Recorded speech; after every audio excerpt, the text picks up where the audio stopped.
नमस्कार। आज हम जिस सामग्री पर बात कर रहे हैं उसका टाइटल है बाजार का रोमांच, अंग्रेजी सीखें। अच्छा। ये इंग्लिश जर्नी नाम की एक पॉडकास्ट सीरीज से है और इसे एमा होस्ट करती हैं। नाम तो काफी दिलचस्प लग रहा है, बाजार का रोमांच। हाँ बिल्कुल। और इसका जो मेन मकसद लगता है वो है कि कहानी सुनाकर और सुनने की प्रैक्टिस से अंग्रेजी सीखना थोड़ा रोमांचक, थोड़ा मजेदार बन जाए। मतलब बोरिंग लेसन जैसा नहीं। नहीं, बिल्कुल नहीं। और इसमें खास तौर पे फोकस है बाजार में, मतलब शॉपिंग करते समय जो बातचीत होती है, जो शब्दावली यूज होती है उस पर। ओके। हमारे पास जो ये सामग्री है उसमें मतलब एक कहानी है, फिर उससे जुड़ी वोकैबुलरी है, कुछ अभ्यास प्रैक्टिस सेशंस है। और यहाँ तक कि अंग्रेजी बोलने वाले देशों में बाजार की संस्कृति कैसी होती है उस पर नोट्स भी दिए गए हैं। अरे वाह, ये तो काफी कॉम्प्रिहेंसिव लग रहा है ना? और इसकी बनावट भी थोड़ी अलग है। ये हमें कैरेक्टर सैरा, उसके साथ लंदन के एक असली और बहुत पुराने बाजार बरो मार्केट वहां ले जाती है। बरो मार्केट? हाँ, सुना है इसके बारे में, काफी फेमस है। हाँ, और सामग्री बताती है कि ये 1000 साल से भी ज्यादा पुराना है। सोचिए जरा। बाप रे, 1000 साल! हाँ। तो इतिहास और लैंग्वेज लर्निंग दोनों का मिक्स। कहानी के बाद फिर वो कैब प्रैक्टिस वगैरह आता है। ये इंटरेस्टिंग है कि कैसे सीखने को एक कहानी में पिरोया गया है। वो जो सैरा का एक्सपीरियंस है वो सुनने वाले के लिए एक जरिया बन जाता है। सही कहा। उसकी जो शुरुआती हिचकिचाहट है, फिर धीरे धीरे कॉन्फिडेंस आना, ये असल में सीखने की पूरी प्रक्रिया को दिखाता है। मतलब वो इमोशनल जर्नी भी। बिल्कुल। ये चीज अक्सर मिस हो जाती है लैंग्वेज लर्निंग में। चलो थोड़ा और अंदर चलते हैं इस कहानी के, देखते हैं सैरा का ये मार्केट वाला अनुभव कैसे भाषा सीखने में मदद करता है। जरूर। सामग्री बड़ो मार्केट का बड़ा अच्छा मतलब जीवन सा चित्र खींचती है। रंग है, गंध है, आवाजें, एकदम हलचल वाला माहौल। विजुअलाइज कर सकते हैं। विक्रेता चिल्ला रहे हैं, कैसे ताज़ा स्ट्रॉबेरीज 5 पाउंड में 2, या यहाँ कारीगर ब्रेड प्राप्त करें, इस टाइप की आवाजें। हाँ, फ्रेश स्ट्रॉबेरीज 2 for 5 pounds या artisan bread, get your artisan bread here. बिल्कुल। और ये सिर्फ शोर नहीं है, ये असल भाषा है जो सैरा सुन रही है, जिससे उसे डील करना है। वो थोड़ी अभिभूत भी है, मतलब ओवरवेल्म्ड। जो कि नेचुरल है किसी भी नई जगह पर। हाँ, तो उसका पहला इंटरेक्शन होता है एक फल वाले से। सामग्री में एक छोटा सा डायलॉग भी दिया है। अच्छा, क्या बातचीत होती है? देखो, जैसे विक्रेता कहता है, morning love, what can I get for you today. ये लव का इस्तेमाल कितना फ्रेंडली है ना। हाँ, यूके में ये काफी कॉमन है, ऐसा सुना है। फिर सैरा पूछती है, good morning, those apples look delicious, how much are they. सीधा सिंपल सवाल। प्रैक्टिकल। विक्रेता जवाब देता है, these beauties are 2 pounds per kilo, they locally grown, crisp and sweet. देखो, सिर्फ कीमत नहीं बताई, थोड़ी तारीफ भी कर दी, ब्यूटीज लोकली ग्रोन। बेचने का तरीका। फिर सैरा कहती है, perfect, could I have a kilo please. Politely अपनी बात कह दी। ये तो बहुत अच्छा उदाहरण है रोजमर्रा की भाषा का। ग्रीटिंग्स, कीमत पूछना, क्वांटिटी बताना, बेसिक चीजें। हाँ, लेकिन इससे भी इंटरेस्टिंग बात यह है कि सैरा वहां देखती है कि कुछ लोग मोल भाव मतलब बार्गेनिंग कर रहे हैं। अच्छा, बार्गेनिंग भी यूके के मार्केट में? हाँ, और ये उसके लिए शायद नई चीज है, क्योंकि सामग्री कहती है कि उसके देश में उतना आम नहीं। ये कल्चरल डिफरेंस वाली बात आ गई। बिल्कुल। और उसका भी एक उदाहरण दिया है, ग्राहक, 3 pounds seems a bit steep for tomatoes, would you take 250। यहाँ स्टीप शब्द का इस्तेमाल मतलब महंगा। स्टीप, हाँ, अच्छा वर्ड है। विक्रेता, tell you what, buy 2 kilos and I'll give them to you for 5 pounds total, that's a bargain। ये टेल यू व्हाट वाला अंदाज और बार्गेन मतलब अच्छा सौदा। एक काउंटर ऑफर दे रहा है। ग्राहक, डील, हो गया सौदा। ये जो मोल भाव वाला सीन है, ये सिर्फ पैसों का लेन देन नहीं है। तो ये कल्चरल बारीकियां भी दिखाता है कि भाषा सिर्फ शब्द नहीं, वो सामाजिक नियम, वो उम्मीदें, उनसे भी जुड़ी है। सैरा के लिए ये एक लर्निंग मोमेंट है। हाँ, सही कहा, भाषा के साथ साथ कल्चर भी सीख रही है वो। बिल्कुल। और सामग्री इसे बहुत अच्छे से कहानी में डालती है। और सैरा ये सब देखकर काफी फैसिनेटेड महसूस करती है। फिर वो आगे बढ़ती है एक पनीर के स्टॉल पर। चीज स्टॉल। हाँ, और यहाँ एक और नया अनुभव, सैंपल चखना। अरे वाह। विक्रेता कहता है, ट्राई दिस एज्ड चेडर, और फिर सारा पूछती है, how much for a wedge. Wedge, हाँ, ये स्पेसिफिक वर्ड है पनीर के उस तिकोने टुकड़े के लिए। बिल्कुल। ये दिखाता है कि कॉन्टेक्स्ट के हिसाब से वोकैबुलरी कैसे जरूरी हो जाती है। टेक्स्ट बुक वाले शब्द शायद यहाँ काम ना आए। सही बात है। वेज जैसा शब्द असल जिंदगी में ही सुनने को मिलता है ज्यादातर। फिर विक्रेता कीमत बताता है, this size would be 8 pounds, और सारा कहती है I'll take it। ये भी एक जरूरी फ्रेज है खरीदने के लिए हामी भरना। हाँ, I'll take it मतलब पक्का कर दिया।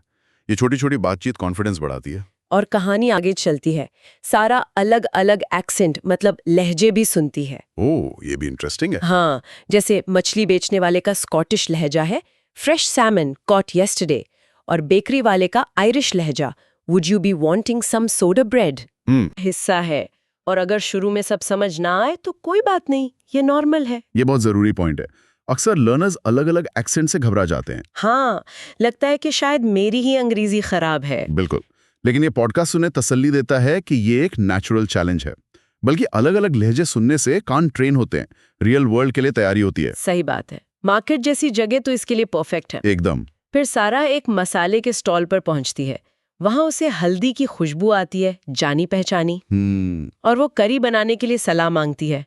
I'm making curry tonight. What would you recommend? अच्छा, अब वो सिर्फ चीजें नहीं खरीद रही, बल्कि बातचीत भी शुरू कर रही है, सलाह ले रही है। हाँ, ये दिखाता है कि भाषा सिर्फ जरूरत पूरी करने के लिए नहीं, बल्कि कनेक्ट करने के लिए भी है। विक्रेता उसे कुछ मसाले सजेस्ट करता है, और कहानी का जो एंड है वो भी काफी मीनिंगफुल है। सारा का बैग तो भर गया है सामान से, हाँ। लेकिन उससे भी ज्यादा उसका कॉन्फिडेंस बढ़ा है। उसने महसूस किया कि ये बाजार सिर्फ शॉपिंग की जगह नहीं है, बल्कि लोगों से जुड़ने की, वहाँ की संस्कृति को महसूस करने की, और हाँ, अपनी अंग्रेजी को प्रैक्टिस करने की एक बढ़िया जगह है। ये उस सोशल और इमोशनल पहलू को हाईलाइट करता है लैंग्वेज लर्निंग के। कि प्रैक्टिकल यूज से सीखना कितना असरदार होता है। बिल्कुल। तो कहानी तो वाकई बहुत अच्छी है और सीखने के बहुत सारे पॉइंट्स हैं इसमें, लेकिन सामग्री यहाँ खत्म नहीं होती। इसके बाद प्रैक्टिस एक्सरसाइजेस पर भी फोकस है। वो कैसे काम करती हैं? हाँ, वो प्रैक्टिस वाला हिस्सा भी काफी थॉटफुली डिजाइन किया हुआ लगता है। उसमें सबसे पहले तो कहानी में जो मेन फ्रेजेस आए हैं उनको दोहराने पर जोर है। अच्छा, रिपीट करने पर। हाँ, जैसे ग्राहक के तौर पर क्या बोलना है, how much are they, could I have a kilo please, I will take it, what would you recommend. Okay. और फिर विक्रेता के तौर पर, what can I get for you today, these are 2 pounds per kilo, that's a bargain, would you be wanting some soda bread वगैरह। ये जो दोहराव है, रेपिटेशन, ये उन फ्रेजेस को दिमाग में बिठाने में मदद करता है। मतलब रटना हुआ एक तरह से, पर कहानी के कॉन्टेक्स्ट के साथ। हाँ, कॉन्टेक्स्ट के साथ रटना ज्यादा इफेक्टिव होता है। लेकिन सिर्फ रटना नहीं, सामग्री कहती है कि लय और स्वर शैली, मतलब रिदम एंड इंटोनेशन पर भी ध्यान दो। अच्छा, बोलने के अंदाज पर। हाँ, क्योंकि सिर्फ शब्द सही बोलना काफी नहीं है, उन्हें सही उतार चढ़ाव के साथ बोलना पड़ता है ताकि वो नेचुरल लगे। ये बात तो है। और इसमें इंटरैक्टिव सवाल भी हैं, मतलब सुनने वाले को सिर्फ सुनना नहीं है। बिल्कुल, एक्टिव पार्टिसिपेशन जरूरी है। सुनने वाले को एनकरेज किया जाता है कि वो जोर से जवाब दे। जैसे मान लो विक्रेता पूछता है, what can I get for you, और आपको केले खरीदने हैं, तो आप क्या जवाब दोगे? या आप पनीर की कीमत कैसे पूछोगे? इस तरह के सवाल। ओके। एक छोटा सा रोल प्ले अभ्यास भी है, जहां सुनने वाला ग्राहक बन जाता है। ये सारी टेक्निक्स क्या करती हैं कि वो सीखने को पैसिव से एक्टिव बना देती हैं। हाँ, इससे कॉन्फिडेंस भी आता होगा कि मैं बोल सकता हूँ या बोल सकती हूँ। एग्जैक्टली, वो झिझक कम होती है। ये तो बहुत प्रैक्टिकल लग रहा है। अच्छा, कहानी और प्रैक्टिस के बाद सामग्री कुछ कल्चरल नोट्स और रियल वर्ल्ड एप्लीकेशंस पर भी बात करती है। ये क्यों जरूरी है? ये पार्ट बहुत जरूरी है, क्योंकि भाषा जो है वो संस्कृति से अलग नहीं होती। आप सिर्फ ग्रामर और वोकैब जान लें तो भी इफेक्टिव कम्युनिकेशन मुश्किल है अगर आप कल्चरल रूल्स नहीं समझते। सही बात है। हाँ, तो यहाँ सामग्री कुछ जरूरी बातें बताती हैं। पहला, मोल भाव की संस्कृति, बार्गेनिंग कल्चर।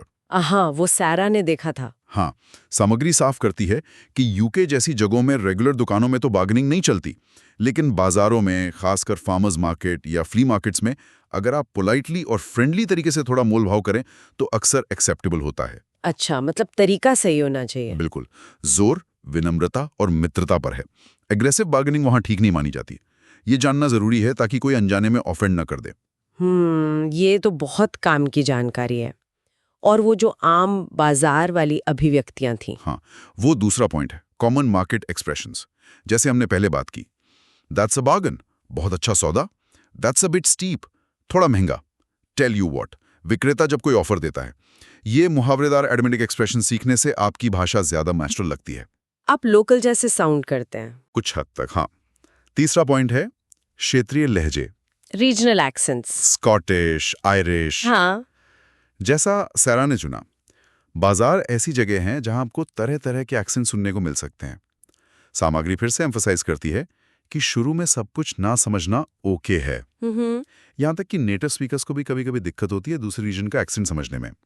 जरूरी यह है कि आप घबराएं नहीं और जरूरत पड़े तो दोबारा पूछ लें। Could you say that again, please? बिल्कुल। ये रियलिस्टिक अप्रोच लर्नर्स का मोराल बनाए रखता है। ये सुनकर वाकई राहत मिलती है। और इन सब चीजों को असल जिंदगी में कैसे इस्तेमाल करें, इस पर भी कुछ टिप्स हैं? हाँ। चौथा पॉइंट है प्रैक्टिकल एप्लीकेशंस। सामग्री सुझाव देती है कि इन फ्रेजेस की प्रैक्टिस सिर्फ पॉडकास्ट सुनकर ना करें, तो बल्कि असल में अपनी ग्रोसरी शॉपिंग पर या लोकल मार्केट में जाकर करें। पूछें, हाउ फ्रेश आर दीज, या do you have any recommendations. अगर आप ट्रैवल कर रहे हैं तो वहां के लोकल बाजारों में जरूर जाएं। हाँ, वहाँ चीजें सस्ती भी मिलती हैं कई बार। बिल्कुल। और ऑथेंटिक कल्चरल एक्सपीरियंस भी मिलता है। लर्निंग को क्लासरूम से बाहर निकालना है। और एक आखिरी कल्चरल टिप भी थी शायद। हाँ, पांचवा पॉइंट एक कल्चरल टिप है। ये बाजार के सोशल फंक्शन पर फोकस करता है। सोशल फंक्शन मतलब बाजार सिर्फ सामान खरीदने की जगह नहीं है, वो एक सोशल हब भी है। लोग वहां दोस्तों से मिलने जाते हैं, लोकल बिजनेस को सपोर्ट करते हैं और उस कम्युनिटी वाली फीलिंग को एंजॉय करते हैं। अच्छा, जैसे हमारे यहाँ भी होता है कई बार। हाँ, तो सलाह ये है कि वहां जल्दबाजी में ना रहें, थोड़ा टाइम लें, विक्रेताओं से या दूसरे कस्टमर से थोड़ी बात करने की कोशिश करें। इससे भाषा तो सुधरेगी, आप उस जगह के कल्चर से भी ज्यादा जुड़ेंगे। तो कुल मिलाकर इस इंग्लिश जर्नी की सामग्री का जो हमने विश्लेषण किया, उससे ये साफ है कि कहानी सुनाना, खासकर जब वो एक रियल और रिलेटेबल सिचुएशन पर बेस्ड हो, जैसे मार्केट में शॉपिंग, तो वो भाषा सीखने का एक बहुत पावरफुल और दिलचस्प तरीका हो सकता है। हमने कुछ स्पेसिफिक शब्द सीखे, vendor, stall, bargain, sample, wedge, per kilo, steep. Practical vocab. और साथ ही बातचीत के जरूरी फ्रेजेस भी। What can I get for you? How much are they? I'll take it. What would you recommend? और उससे भी जरूरी, हमने कल्चरल बारीकियों का महत्व समझा। बार्गेनिंग कब और कैसे करनी है, कॉमन एक्सप्रेशंस क्या हैं, अलग-अलग एक्सेंट से कैसे डील करना है और बाजारों का सोशल रोल क्या है। ये सब जानना भाषा को सिर्फ सीखने से आगे ले जाता है, उसे इस्तेमाल करने लायक बनाता है। एग्जैक्टली। कॉन्टेक्स्ट, संदर्भ ही सब कुछ है और ये सामग्री कॉन्टेक्स्ट को बहुत अच्छे से प्रेजेंट करती है। और श्रोत सुनने वालों को सिर्फ सुनने नहीं देता, वो कुछ एक्शन लेने के लिए भी कहता है ना? बिल्कुल, वो कुछ ठोस कदम सजेस्ट करता है। हाँ। एपिसोड को दोबारा सुनो, खासकर उच्चारण और लय पर ध्यान दो। कम से कम 5 नए शब्द या फ्रेज लिखो और उन्हें अपने वाक्यों में यूज करो। अगर मुमकिन हो तो किसी लोकल दुकान या बाजार में जाकर इन फ्रेजेस को ट्राई करो, चाहे थोड़ी झिझक हो। और दोस्तों या फैमिली के साथ ग्राहक विक्रेता का रोल प्ले करो। ये सब करके सीखने पर जोर है, लर्निंग बाय डूइंग। हाँ, एक्टिव लर्निंग। ये एक्टिव अप्रोच ही शायद सीखने को ज्यादा टिकाऊ बनाती है। सिर्फ जानकारी लेना नहीं, उसे इस्तेमाल करना। निश्चित रूप से भाषा कोई रटने वाला सब्जेक्ट नहीं है, सिर्फ ये एक स्किल है और स्किल प्रैक्टिस से ही आती है। ये सामग्री इस बात को अच्छे से समझती है। और अंत में ये पूरा डिस्कशन हमें एक सोचने वाली बात पे छोड़ जाता है। सोच जो है वो फिजिकल मार्केट के अनुभव पर, उस शोर, उस गंध, उस आमने सामने की बातचीत पर बहुत जोर देता है। हाँ, वो पूरा सेंसरी एक्सपीरियंस। लेकिन आज के जमाने में जब डिजिटल मार्केट मतलब ऑनलाइन शॉपिंग इतनी तेजी से बढ़ रही है, तो सवाल ये उठता है कि क्या ये ऑनलाइन प्लेटफॉर्म कभी उस तरह का कम्युनिटी कनेक्शन, वो कल्चरल इमर्जन और वो जो अचानक से होने वाले इंसानी कांटेक्ट होते हैं जो बोरो मार्केट जैसे फिजिकल बाजार में मिलते हैं, हाँ, क्या ऑनलाइन शॉपिंग उसे रेप्लिकेट कर सकती है? क्या स्क्रीन पर दिखने वाले प्रोडक्ट्स और चैटबॉट कभी उस बूढ़ी अम्मा की जगह ले सकते हैं जो आपको अपने खेत के टमाटर देते हुए मुस्कुराती हैं? या उस वेंडर की जो आपको चीज का टुकड़ा चखने को देता है? या फिर फिजिकल बाजारों में ही कुछ ऐसा है, वो शेयर्ड स्पेस, वो सेंसरी एक्सपीरियंस, वो इनफॉर्मल बातचीत जो उन्हें इंसानी कनेक्शन और कल्चर को समझने के लिए इररिप्लेसेबल बनाता है, चाहे टेक्नोलॉजी कितनी भी एडवांस क्यों ना हो जाए? ये एक बड़ा सवाल है, सोचने लायक। खासकर जब हम सोचते हैं कि हम कैसे सीखते हैं, कैसे कनेक्ट करते हैं और कल्चर को असल में एक्सपीरियंस कैसे करते हैं।